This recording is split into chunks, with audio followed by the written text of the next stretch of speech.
Hello दोस्तों, कैसे हो आप सब। तो एक कोवर्किंग स्पेस के इंडस्ट्री का एक आईपीओ आ गया है। मैंने हाल ही में एक एनालिसिस करा था स्मार्ट वर्क्स कोवर्किंग स्पेसेस का। अगर आपने वो आईपीओ नहीं देखा है, उसका वीडियो नहीं देखा है, तो आप जाके देख सकते हो। वो आईपीओ भी अभी 2 3 हफ्ते पहले ही कुछ आया था और उसके ऊपर भी मैंने बताया था कि मुझे ये इंडस्ट्री पर्सनली मुझे इंडस्ट्री बिल्कुल भी नहीं पसंद है। बट हम लोग इस कंपनी का एनालिसिस डेफिनेटली करेंगे और समझने की कोशिश करेंगे कि क्या स्मार्ट वर्क्स या दूसरे जो भी ऑफिस या जो भी और जो कोवर्किंग स्पेसेस में जो इंडस्ट्री है या जो कंपनी है, क्या ये वो लोग से कुछ ज़्यादा बेटर है या नहीं है, या फिर ये भी वही कैटेगरी में फॉल कर रहा है। सब कुछ हम लोग जानेंगे इस वीडियो में। साथ ही साथ हम लोग पीयर कंपैरिजन भी करेंगे और जीएमपी के बारे में भी हम लोग जान लेंगे कि क्या भाई अगर हम लोग अप्लाई करते हैं तो क्या हम लोग को लिस्टिंग गेंस मिल सकते हैं, नहीं मिल सकते, वो सब कुछ जान लेंगे इस वीडियो में। तो चलिए गाइस, बिना कोई देरी किए ये वीडियो शुरू करते हैं। वीडियो में आगे बढ़ने से पहले मैं आप लोगों को बता देता हूँ, मेरा नाम है प्रशांत, आप देख रहे हैं इमर्जिंग बुल्स और इस वीडियो में हम लोग कर रहे हैं इंडी क्यूब स्पेसेस लिमिटेड का आईपीओ एनालिसिस। तो चलिए सबसे पहले आईपीओ की डेट्स देख लेते हैं। अभी आईपीओ की डेट्स देखेंगे तो मैंने एक वीडियो अभी डाला था कल परसों में कि जो जो था जीएनजी इलेक्ट्रिकल्स का, ठीक है। तो वो भी आईपीओ सेम डेट पे ही आ रहा है। तो आप देखोगे 23 तारीख से 25 तारीख तक है। 28 तारीख को अलॉटमेंट हो जाएगी, 29 तारीख को रिफंड और शेयर्स आ जाएंगे और 30 तारीख को लिस्टिंग हो जाएगी। फेस वैल्यू की बात करेंगे तो ₹1 की फेस वैल्यू पर है, ऑलरेडी प्री स्प्लिट है। और जीएनजी इलेक्ट्रॉनिक्स और इसकी इंडिक्यूब की अगर बात करूँ तो एग्जैक्ट सेम प्राइस बैंड पर आ रहे हैं, 225 से 237। पता नहीं दोनों ने मिलकर बात किया होगा, डिसाइड किया होगा कि भाई हम लोग सेम प्राइस बैंड पे लाते हैं, ठीक है। मजाक कर रहा था, ठीक है। 63 शेयर्स का लॉट साइज बन रहा है और ये भी fresh capital come offer for sale का इशू साइज है।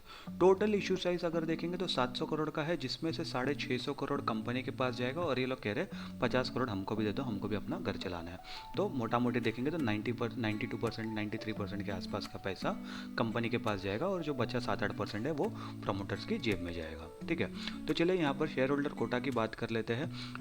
क्यूआईपी को मिला है 75%, एच को मिला है 15%, रिटेल के पास 10% है सिर्फ। मतलब कंपनी ने कुछ ना कुछ या तो लॉस करा है या तो सेबी की कोई गाइडलाइंस मेट नहीं हुई है। रिटेल की बात करेंगे, रिटेल कैटेगरी में आप मैक्सिमम 13 लॉट ले सकते हो। एक लॉट आपको पड़ेगा 14,931 का। अगर आप 13 लॉट के ऊपर जाते हो तो आप एच कैटेगरी में आ जाओगे, ठीक है। शेयर प्रमोटर होल्डिंग की बात करूंगा तो 71% के आसपास का प्रमोटर होल्डिंग है अभी प्री आईपीओ में, और पोस्ट आईपीओ ये 60% के आसपास हो जाएगा। इतना बुरा नहीं है, ठीक ठाक है, बट इतना अच्छा भी मैं इसको नहीं बोलूँगा, ठीक है। चलिए कंपनी के बारे में जान लेते हैं। जैसे कि मैंने कहा था कि ये कोवर्किंग स्पेसेस में, ऑफिस रिलेटेड वो सब में है, तो उसके बारे में जान लेते हैं। 2015 में ये कंपनी शुरू हुई थी। ये क्या करती है, provides manage sustainable and tech driven work place solution aiming to transform the traditional office experience for modern businesses, ठीक है। Company offers diverse workplace solutions, corporate hubs and branch offices, enhancing employee experience with interiors, amenities and services, ठीक है। तो ये लोग definitely पूरा वो work space ये लोग प्रोवाइड करते हैं, को वर्किंग भी देते हैं और प्रॉपर पूरा वर्क स्पेस भी ये लोग प्रोवाइड करते हैं, ठीक है। Company integrates asset renovation, customise model and B2B and B2C value added services, offering comprehensive workspace solution with plug and play offices for clients and employees। plug and play offices क्या हो गया, मतलब आपके पास सब कुछ इधर पड़ा हुआ है, आपको सिर्फ कनेक्ट करना है आपको और काम करना शुरू करना है। आपको उधर कुछ भी और करने की ज़रूरत नहीं है। लोग आपको जैसा आपका ब्रांडिंग चाहिए और जो भी आपको चाहिए वैसा सब कुछ लोग कस्टमाइज़ करके आपको दे देंगे। आपको सिर्फ ये लोग को बताना है कि भाई हम लोग को ये चीज़ें चाहिए, ये एमेनिटीज़ चाहिए, ऐसा हम लोग का ऑफिस दिखना चाहिए, जो भी है ये लोग आपको सब कुछ वहाँ पर करके देंगे। और लोग एसेट्स भी प्रोवाइड करके देंगे, ठीक है। एसेट्स मतलब आपका जो लैपटॉप हो गया, डेस्कटॉप हो गया, जो लाइटिंग वो सब हो गई, डेस्क हो गए, चेयर हो गए, वो सब भी ये लोग आपको प्रोवाइड करके देंगे। तो आपको सिर्फ ये लोग को जो भी रेंट है वो देना है, बाकी और आपको कुछ करने की जरूरत नहीं है। Company manage a portfolio of 115 centre across 15 cities. तो ये लोग 115 सेंटर है 15 सिटीज़ में, consisting of 105 operational centre and 10 centres for which the company have executed letters of intent. तो 115 में से 105 सेंटर्स में ऑलरेडी लोग काम कर रहे हैं, ऑफिसेज वहाँ पर ये लोग के शुरू हो गए हैं। 10 ये लोग के जो ये है जो खाली स्पेसेस पड़े वो लोग भी कहीं ना कहीं कवर हो जाएंगे। ये लोग का लेटर ऑफ इंटेंट चला गया है वो लोग को। ये लोग का एसेट अंडर मैनेजमेंट कितना है, 8.4 मिलियन स्क्वायर फीट का एसेट अंडर मैनेजमेंट है in a super built up area with a total seating capacity of 1,86,719। तो 2.25 लाख के आसपास ये लोग के एम्प्लॉयज़, मतलब इतनी बड़ी जगह है कि 2.25 लाख के आसपास के एम्प्लॉयज़ लोग ये लोग बिठा सकते हैं एज ऑफ 31 मार्च 2025। तो एरिया तो डेफिनेटली अच्छा है। मुझे याद नहीं है कि स्मार्ट वर्क्स कोवर्किंग स्पेस का कितना था। अगर आपको याद है या अगर आपने वो वीडियो देखा है तो आप कमेंट करके ज़रूर बता देना, तो वैसे कंपैरिजन भी अपने को मिल जाएगा। ठीक है, मार्च 31 2025 और 2023 का अगर कंपैरिजन देखेंगे तो यहाँ पर ये लोग ने मार्च 31 2023 से सिर्फ 2025 तक, यानी सिर्फ वो 2 साल में ये लोग ने 41 प्रॉपर्टीज़ और 5 नई सिटीज़ में ये लोग ने ग्रो करा है। तो डेफिनेटली यहाँ पर देख के तो लग रहा है कि ये लोग ग्रो तो कर रहे हैं। ठीक है, बट हम लोग आगे डेफिनेटली फाइनेंशियल्स भी देखेंगे तो उससे हम लोग को पूरी पिक्चर क्लियर हो जाएगी। Focus the company focus on acquiring full buildings in high demand areas with strong infrastructure and low vacancy rates. They partner with landlords to lease and transform ageing properties into modern sustainable work space. ठीक है, तो ये लोग simply क्या करते हैं, लोग पूरी बिल्डिंग ही एक्वायर कर लेते हैं और हाई डिमांडिंग एरिया पे, ठीक है, जो भी आपकी लोकेलिटी में हाई डिमांडिंग एरिया है वो ये लोग करते हैं जिसके अंदर इंफ्रास्ट्रक्चर अच्छा हो और वैकेंसी रेट ये लोग का लो हो। ठीक है, यहाँ पर मतलब ज़्यादा वो क्या बोलते हैं, ऐसा ना हो कि मतलब ये एरिया ज़्यादा अच्छा खासा एकदम पॉश एरिया है लेकिन यहाँ पर लोग खरीद नहीं पा रहे हैं, कोई भी ऑफिस वाले इसको ले ही नहीं पा रहे क्योंकि वो लोग के बजट के बाहर हो रहा है। तो वो यहाँ पर ये लोग का मेन मेन क्या मुद्दा है कि मतलब एरिया भी अच्छा हो और उसके बाद वहाँ पर अफोर्डेबल भी ये लोग बना सके, वैसा ये लोग का प्लानिंग चल रहा है और उसी तरीके से लोग काम करते हैं। ये लोग सीधा लैंडलॉर्ड्स के साथ पार्टनर करते हैं, उसको लीज पे लेते हैं और उसके बाद ये लोग इसको ट्रांसफॉर्म करते हैं अपने पैसे से। ठीक है, और उसके बाद क्या कर रहे हैं लोग, company upgrades properties with interiors amenities sustainabilities. ठीक है, ये लोग का 25.22% of their portfolio is renovated. ठीक है, their enterprise first strategy serves large clients with long term scalable work space. तो ये लोग का 25% तो ये लोग ने जो भी ये लोग का रिनोवेशन उस सब में ही ये लोग ने डाल दिया है। अभी यहाँ पर अगर हम लोग देखेंगे कंपनी के 15 जो सिटीज़ है वो कहाँ कहाँ है, 7 जो ये लोग की सिटीज़ है वो टियर 1 सिटीज़ है, जैसे बैंगलोर हो गया, पुणे, चेन्नई, मुंबई, नोएडा, गुरुग्राम, हैदराबाद, और जो 11 सिटीज़ है वो नॉन टियर 1 सिटीज़ यानी कि टियर 2 टियर 3 सिटीज़ हो सकती है, कॉम्बाइट और कोची, मदुराई, जयपुर, कैलिकट और विजयवाड़ा। तो अगर देखा जाए तो टियर 1 सिटीज़ ये लोग के ज़्यादा ये लोग को रेवेन्यू बना के देगी, जो बैंगलोर हो गया, पुणे हो गया, मुंबई हो गया, ये 3 मेजर सिटीज़ है, और गुरुग्राम भी हो गया। ये 3-4 मेजर सिटीज़ है जो ये लोग का सबसे ज़्यादा रेवेन्यू लाती होगी, जितना मुझे पता है कोवर्किंग स्पेस के बारे में। ठीक है, अभी ये लोग के अलग अलग ऑफरिंग्स है, IndiQube grow, IndiQube bespoke, IndiQube one और MI cube work place technology stack. ठीक है, तो आप वो जाके पढ़ सकते हो, आपको इजीली समझ में आ जाएगी क्या है क्या नहीं है। ठीक है, अगर हम लोग यहाँ पर देखेंगे, मैं इसको डिलीट कर देता हूँ। यहाँ पर अगर कॉम्पिटिटिव स्ट्रेंथ की अगर बात कर लेते हैं तो one of the leading players in the large and growing flexible work space market in India, acquisition strategy with a focus on value creation and demand driven location. तो ये लोग क्या कह रहे हैं कि हम लोग एक्विजिशन वैसे ही जगह पे करते हैं जहाँ पर उस मतलब वो लोकेशन की ही डिमांड हो। अगर पता चला कि आपने एक अच्छा खासा एकदम 5 स्टार ऑफिस जैसा बना दिया, ठीक है, बट अगर वहाँ पर लोगों का आवन जावन ही नहीं है, लोग वहाँ पर इतना ज़्यादा आने जाने की कोशिश ही नहीं करते, या वहाँ पर ऑफिस स्पेस की उतनी रिक्वायरमेंट ही नहीं है, तो फिर वो बना के मतलब ही नहीं है, आप कितना भी अच्छा उसको बना दो। ठीक है, तो वो भी एक चीज़ हो जाती है। Prudent business management practices with strong operational matrix, capital efficient model with resilience and comprehensive risk mitigation. तो ये लोग बोल रहे हैं कि ये लोग का जो मॉडल है ये कैपिटल एफिशिएंट है, यानी कि ये लोग कम पैसे लगाकर इसको ज़्यादा अच्छे से उसको रन कर सकते हैं, या जो भी ये लोग पैसे लगा रहे हैं वो बहुत ही ज़्यादा ये लोग स्ट्रेटेजिकली लगा रहे हैं, ये लोग का कहने का मतलब है। Experience leadership and prominent investor base, focus on fostering an ecosystem of green buildings. Green buildings यानी कि सिंपल सा मतलब है कि ज़्यादा ये लोग का कार्बन एमिशन वाला नहीं होगा, जो यूजुअली आजकल सारी कंपनीज मूव कर रही है कार्बन एमिशन को लेकर। ठीक है, अभी अगर हम लोग यहाँ पर देखेंगे, रेवेन्यू ये लोग का इंक्रीज हुआ 27% का, और प्रॉफिट आफ्टर टैक्स इंक्रीज हुआ 141% का 2024 के कंपैरिजन में। वो हम लोग को फाइनेंशियल में पता चल ही जाएगा। 2023 का फुल ईयर, 24 का फुल ईयर, 25 के फुल ईयर के हम लोग के पास फाइनेंशियल है, काफ़ी ज़्यादा अच्छी बात है। पहले अगर हम लोग देखेंगे तो 2023 में 3000 करोड़ के आसपास के एसेट्स थे, फिर बढ़कर 3700 करोड़ के एसेट्स हो गए, लगभग 20% का जंप आया, और यहाँ पर देखेंगे तो लगभग 25% का जंप आया है एसेट्स में, लगभग 4700 करोड़ के एसेट्स हो गए। तो अच्छी बात यह है कि एसेट्स लोग के ईयर ऑन ईयर ग्रो कर रहे हैं 15-20-25% के आसपास। 600 करोड़ का रेवेन्यू था, लगभग 850 करोड़ का रेवेन्यू, फिर 1100 करोड़ का रेवेन्यू।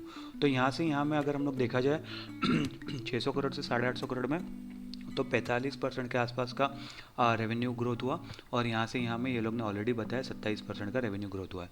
तो रेवेन्यू तो डेफिनेटली ग्रोथ हो रहे। प्रॉफिट आफ्टर टैक्स की बात करेंगे तो -200 करोड़, -350 करोड़, और 1000 करोड़ क्रॉस करने के बाद ये लोग पहली बार प्रॉफिटेबल हुए हैं एज पर the data that we can see, जो 3 साल का डेटा है। ठीक है, तो यहाँ पर अगर हम लोग देखेंगे तो 1100 करोड़ पे ये लोग ने 140 करोड़ का प्रॉफिट निकाला है।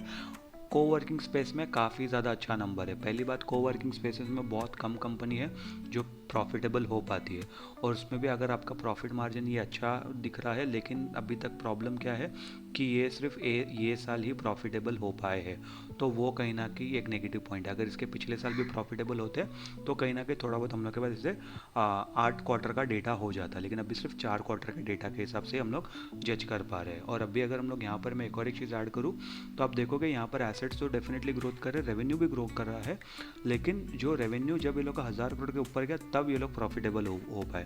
तो ये लोग का रेवेन्यू ईयर ऑन ईयर अगर 1000, 1200, 1500 करोड़ अगर ग्रो कर पाएगा तभी ही ये लोग प्रॉफिटेबल हो पाएंगे, ऐसा यहाँ पर डेटा देख के लग रहा है। प्रॉफिट आफ्टर टैक्स के परसेंटेज की बात करूँ तो मोटा मोटी यहाँ पर 10-11% के आसपास का प्रॉफिट आफ्टर टैक्स बन के आ रहा है, जो कि काफ़ी ज़्यादा अच्छा नंबर है as compare to coworking spaces में, इंडस्ट्री में। 250 करोड़ का EBITDA, फिर उसके बाद भी EBITDA लगभग सेम ही था, और उसके बाद 650 करोड़ का EBITDA। तो EBITDA में यहाँ से तो डबल से ज़्यादा ही हो गया है पिछले साल के कंपेरिजन में। ठीक है, अभी अगर हम लोग यहाँ पर रिजर्व्स की बात करेंगे तो -300 करोड़, +130 करोड़, अभी यहाँ पर -23 करोड़। तो रिजर्व्स में बहुत ही ज़्यादा डामाडोल चल रहा है। बोरिंग्स की बात करेंगे तो 650 करोड़ की बोरिंग्स थी, घटकर 160 करोड़ की बोरिंग्स हो गई, यानी कि यहाँ पर 75% बोरिंग्स कम हो गए। बट यहाँ पर वापस बोरिंग्स डबल हो गई, 350 करोड़ के आसपास की बोरिंग्स है। तो definitely debt to equity ratio तो बिल्कुल भी अच्छा नहीं है, जो कि आप ऑलरेडी नीचे देख भी सकते हो स्क्रीन पे। ROCE 34% का है, अच्छा है ROCE definitely, but debt to equity ratio आप देख सकते हो 110% का है, वो भी नेगेटिव में है। क्यों? क्योंकि ये लोग के रिजर्व्स ही नेगेटिव में है, तो इसके लिए डेट टू इक्विटी रेशियो वो भी वैसे ही नेगेटिव में चला गया। बहुत ही ज़्यादा ख़राब नंबर है ये।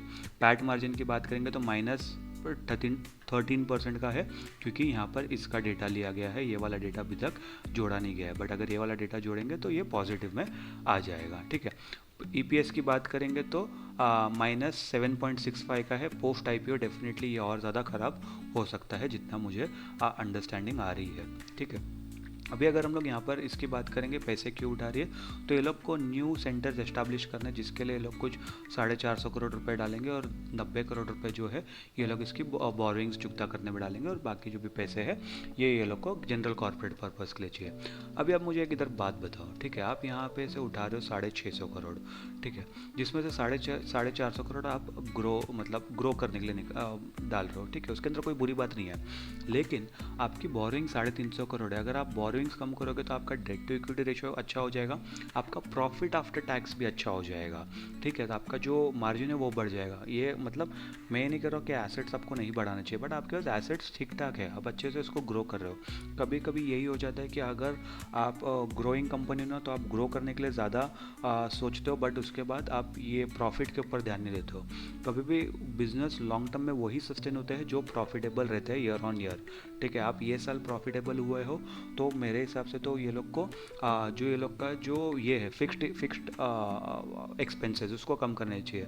अभी जैसे फिक्स्ड एक्सपेंसेस में ये लोग का बोरिंग सबसे मेजर एक हो सकता है, और डेफिनेटली जो भी ये लोग के जो मेंटेनेंस सब होता है वो तो रहेगा ही रहेगा डेफिनेटली। ठीक है, बट बोरिंग्स को ये लोग को 350 करोड़ में से आप 90 करोड़ कम कर दोगे तो भी 250 करोड़ 270 करोड़ के आसपास रहेगा। मेरे हिसाब से 150-200 करोड़ अगर कम करते तो काफ़ी ज़्यादा एक इम्प्रूवमेंट होता। 90 करोड़ से इतना ज़्यादा कुछ इम्प्रूवमेंट नहीं होगा। जहाँ पर 140 करोड़ का प्रॉफिट है वहाँ पर वो 150 करोड़ का हो जाएगा। उससे ज़्यादा डिफरेंस मुझे नहीं लगता यहाँ पर होने की पॉसिबिलिटी है। ठीक है, यहाँ पर ज़रा एक बार पेयर कंपैरिजन कर लेते हैं। पेयर कंपैरिजन से भी हम लोग को समझ में आ जाएगा कि भाई पेयर कंपैरिजन के हिसाब से कंपनी किधर स्टैंड कर रही है। ठीक है, पेयर कंपैरिजन में अगर हम लोग यहाँ पर देखेंगे तो यहाँ पर इसके दो इसको ऑफिस से कंपेयर किया गया है। तो अब अगर आप यहाँ पर देखो ऑफिस का नंबर तो इससे काफ़ी ज़्यादा अच्छे है।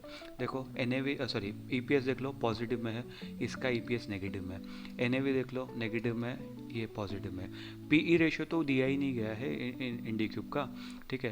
पीबी रेशियो इसका 10 का है, इसका पीबी रेशियो दिया था, इसका पीबी रेशियो भी शायद नहीं दिया था हम लोग को। एक बार देखने दो, जितना मुझे याद है नहीं दिया था, ठीक है। तो यहाँ पर PE ratio PB ratio again obviously क्यों नहीं दिया गया है, क्योंकि कंपनी का जो पैट मार्जिन है वही नेगेटिव में, प्राइस टू अर्निंग रेशियो होता है, तो अर्निंग ही नहीं है तो पीई रेशियो कहाँ से आएगा। Book but I guess book value तो भी देना चाहिए था।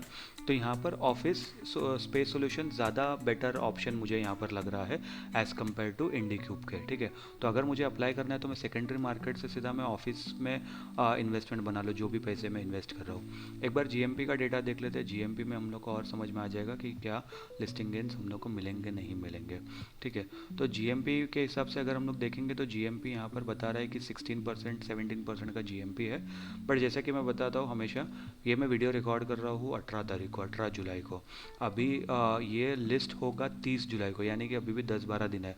तो ये जीएमपी 17% से 7% भी हो सकता है और 70% भी हो सकता है, डिपेंडिंग ऑन कि मार्केट इसको किस तरीके से लेता है। सिर्फ जीएमपी को ध्यान में रखते हुए कभी भी आईपीओ में अप्लाई नहीं करना चाहिए। हमेशा हम लोग को ये देखना चाहिए कि लॉन्ग टर्म में क्या ये कंपनी सस्टेनेबल बिजनेस ग्रो कर सकती है, प्रॉफिटेबल हो सकती है, और क्या ये लॉन्ग टर्म में हम लोग को रिटर्न्स जनरेट करके दे सकती है या नहीं दे सकती, वो मेन मोटिव होना चाहिए आईपीओ में अप्लाई करने से पहले। तो आई होप आप लोगों को ये पूरा एनालिसिस समझ में आया होगा। मैं अपना फाइनल वर्डिक्ट मैं नहीं बता रहा हूँ, क्योंकि आप सभी लोगों को पता ही होगा, मैंने स्मार्ट वर्क्स में भी बताया था कि ये पर्सनली ये इंडस्ट्री मुझे इतना पसंद नहीं है, तो मैं डेफिनेटली अप्लाई नहीं करने वाला हूँ।